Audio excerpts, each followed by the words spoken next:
Alright guys, so I want to go talk quickly about Splinterlands. Alright, so got some new data, got some end of the season data, got the first day after the end of the season data. Pretty hilarious, we'll get to that in a second. Anyway, so I like to think about how many booster packs do we have left. Right now we're sitting at 172,900. That puts us under 19% of the packs are remaining. At some point this thing is just going to go. I don't know when, I don't know what's going to go be the catalyst for that, but they're just all going to be gone. So that's something to look out for. All right, so then the other thing I want to talk about is the market. Market's doing pretty healthy. We have roughly 5,000 sales for almost $2,900, creeping in on that 3,000. Not every single day is like this, but a lot of days are like this now. We're seeing some really healthy volume every single day, and that's pretty exciting. I think a lot of that is coming from the number of people in the player base. So I have this. It goes back to 2018, and this is in November. So it's right around then is when this thing started. So there's very little before this in terms of matches. But let's go check this thing out. So we had the first system, and the first system was like this really spammy thing. And you can see that we were getting up to like 43,000 games. We introduced a new system, and the new system, you couldn't just spam games day in and day out. And it put a beating on the number of games, but it really upped the skill level. But all throughout the sort of bear market, you can see how the number of players started going down. And at one point, I guess it's not the number of players, but it's the number of games that were played. And then sometime around in May, it was like the worst. But since May, it's been going up. It started going up, and it seems like it started going up because of DEC, or the dark energy crystals. And then it seems like it might even be going faster. We got to see a little bit more data, but it might be going up even faster now that we've introduced the guilds feature. So you can see the number of games at the peak day. This is at the end of the season. This one is a little bit screwy because the season, because of how it was timed, didn't work out perfectly. So this isn't like a really good number to run off of. Sorry, guys. All right, so then we get up to this last season, 38,000, which actually starts getting us pretty close to like when we were just doing the spammy stuff. So we're not quite at the all-time high number of games. We're at the all-time high number of games for the current rules system, but we got a little bit ways to go. But we're definitely gonna go beat this at some point. We're gonna kick its butt. All right, so the other thing I want to share at the end of the end of the last season, we had 2,500 matches that were played, and that there are 2,500 people that were playing them, and that's just spectacular. We can also go look at all the people that were involved too, and we can actually see that on some days we're actually seeing more than 3,000 accounts that are transacting with us. So this one might be our all-time high, but 3,000 accounts, that's a ton. That's like the season end and people getting their cards. Maybe they're not necessarily playing, but they're transacting. We're just seeing some real activity. And so this one's kind of fascinating to me that we're seeing. This is actually off a playing day. We're seeing just a ton of users that are only transacting. So maybe after they've played, they come back, they got their cards, and they're like rearranging or sending cards or doing whatever. But that's kind of fascinating to me. I'll go hide this again. We can hide that and hide this. But, all right, so, yesterday there were 2,223 players. A couple days before that, the all-time high of 2,500. And again, back in May is when we saw, that's just really when we were getting our butt kicked. The market was down, the player base wasn't excited, and then this is when we launched DEC, and then somewhere around here is when we launched the guilds. So to me, it looks like the player base is going at one rate, and now it looks like it's going at a slightly steeper rate. But it's too early to tell that, but it looks like we're gathering players, which is amazing because let's go do CoinMarketCap. I think it's really hard to separate this stuff from how the market's doing in general, but more specifically how Steam is doing. And Steam is kind of getting its butt kicked. We're sitting down here at 82. But when I look at this, this token has not been doing great. December, April, May. I mean, all throughout May, we're just sitting down here at these worst kind of lows. So, sentiment around Steam is low. Sentiment around altcoins and just the cryptosphere itself during this long crypto winter. Like a lot of people are taking time off. It's not like the highs. So I think when we see these highs again, I'm going to be so freaking excited to go look at like, well, how do people respond that way? Well, my guess is that we're going to see like a massive freaking spike in how many people are playing because they're going to want the tokens that they think are going to go up like really high in value. So also, we're going to be ending our like beta season, or like the not beta season, but the beta decks relatively soon. I don't know an exact day, but when we run out of beta cards, no more of those cards get printed, and then the betas included some of the alpha cards, so they kind of got mixed together. But none of those cards will get printed again. I mean, maybe in 10 years or 20 years we'll do like a reprint or something, but not in their original first edition. We're not going to go print these cards again, and I don't know. I think that'll spark good things for the value. So we go switch over to the value. This is today's value. You can see we peaked at 2.73 million. Now there's been a couple days since the end of the season, so it looks like people are transacting and selling some cards, but nothing that I'm like worried about. That just looks pretty normal. That at the end of the season you kind of play around with your deck and you sell some cards, maybe take a little loot off the table. But we keep growing. I mean, this is where deck entered, and then somewhere up here is where guilds entered.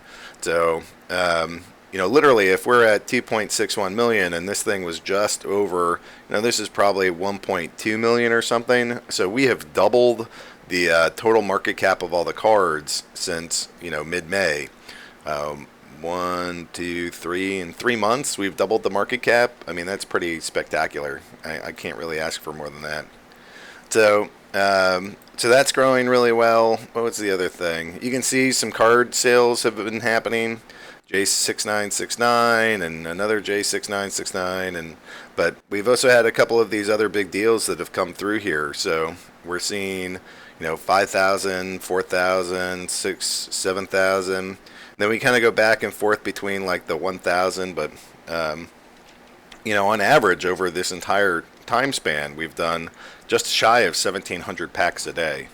So that's pretty healthy. That makes sure that Matt and I have an income. That makes sure that we can hire people and have developers and have our web developers and keep this game growing and keep the prize pool going. And we'd like to see it higher, but we're also at the bottom of a bear. So, but I think once all that stuff turns around and you can earn a whole bunch of Steam, and that Steam is worth a lot of money, I think a lot of people will come back and play the game more heavily and come back to Steam, and I think that'll happen at some point here. All right, so there's not a whole lot of these potions that are getting bought. Mystery potions is only 15, so when it's nice and low like that, it makes it much easier for you to be the one to go get the Arius card, so that can help you. You can see a lot of this delegation stuff happening. This is pretty exciting. This is like the market and how many people are renting. Quest finish is kind of a weird number. Card combines, so I mean, look at this. We're seeing on average 1,500 beta cards combined, and that's probably skewed by some of these numbers, but this is over a long enough period of time where I don't know, the more true value of at least since December is probably 1,000, and that means that 200 packs a day get irrevocably combined into one set of cards. You can see the golds are getting combined, the reward cards. This one probably is a real number. That's like 300 packs a day worth are getting combined. And look at you can see when the seasons end. It's pretty obvious, but between 4,000 and maybe as high as 9,000 cards are getting combined. Like, that's just a ton, and it's part of this that's like driving the economics of the game. We're seeing cards getting burned like crazy. This is really exciting. So I love it when other people are burning cards, because it just means that the value of whatever's left is going up. And that person didn't lose their value. They got deck and they could do whatever they wanted. It's probably going into potions and orbs, but man, there's just so much burning that's there, and as we burn, it just means that whatever supply is left, everybody else gets to go up in value a little bit. So those are some of the things that I like to look at there. Here's my collection over here. I like to check in on my profile here. So I have about $26 per day that's coming in, and for the first time, I left that I haven't like really bought a ton of cards, in part because I think that Steam prices are going to turn around in a week or two. So I don't want to go too hog wild, and I just want to let this sit for a bit. But now I'm over 1,000 Steam, and I've collected that just in 1, 2, 3, 4, 5, 6, 5 or 6 days. So I'm getting somewhere between like 100 to 150 Steam per day, which is amazing because my Witness generates like 300 per day. So I don't know. I'm pretty excited by just how much Steam I'm getting and kind of like like for passive investment from the cards. The rental contracts are doing well. Actually, I can see a whole bunch of these gold foils got picked up. A bunch of mid-level cards got picked up. So I'm pretty excited to see, like, I bought and I listed a whole bunch of these like level 6s and level 8s.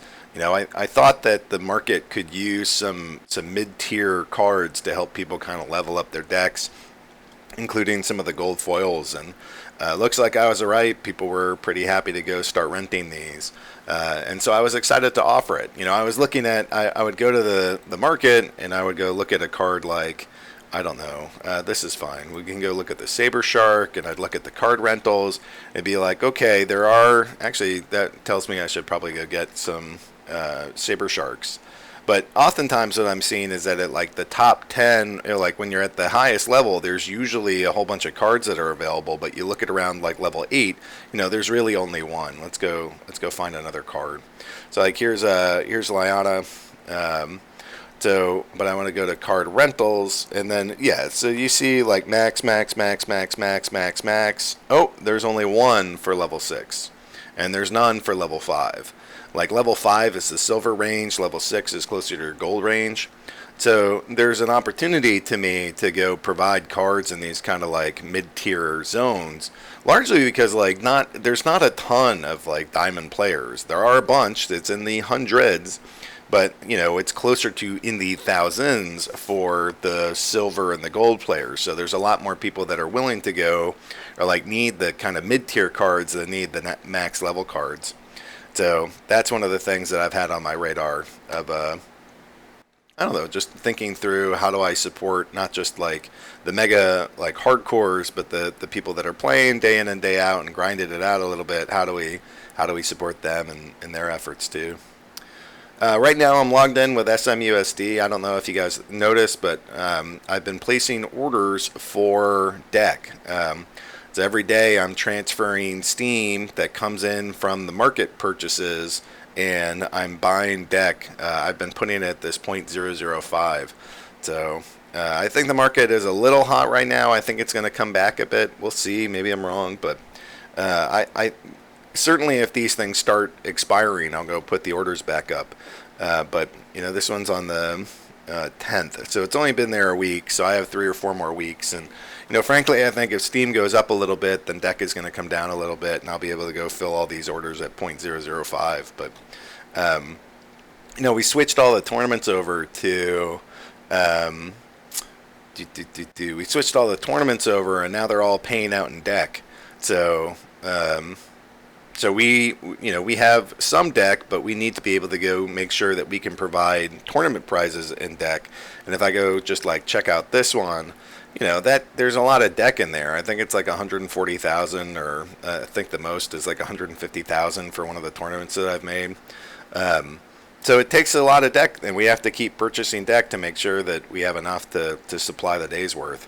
So as those market fees come in, we got a whole bunch of these buy orders in there, and we'll be, we support the deck price, and then we give out that deck, and I don't know.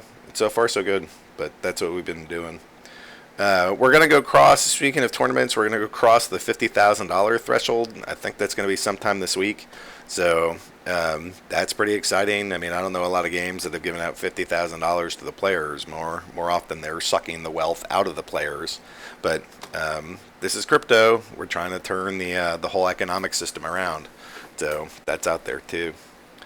I think those are the main things that I wanted to talk about. So that's kind of my state of Steam monsters, or state of Splinterlands, and I'm really excited. We're going to be working on a Kickstarter. Kickstarter is going to have a whole bunch of physical things that you can purchase, like a T-shirt and other things. Physical cards is what we're planning on offering. A book. We're going to offer the Untamed series. So it went alpha, then beta, then the next series is going to be Untamed. We're working on the mobile app, and in the not too distant future, we're hopefully going to get this like world building expansion to go live in the game. And that's where you'll buy land and build mines and build other buildings that will allow you to craft items and spells, which you'll be able to use in game. So there'll be this whole like world building, empire building, crafting thing that'll be possible. So that's where this stuff is going. It seems like more and more people are playing the game. We're hitting record numbers. We surpassed 7 million games played. Like, there's a lot to be really thankful for, a lot to be really grateful for, a lot to be super excited about that's happening. And so I just wanted to relate some of that and share what we're doing, and hopefully you guys are as excited as I am, because we keep growing and Splinterlands keeps marching. And thanks for being here. Thanks for being a part of this, and looking forward to crushing you in the arena. Thanks, guys. Bye.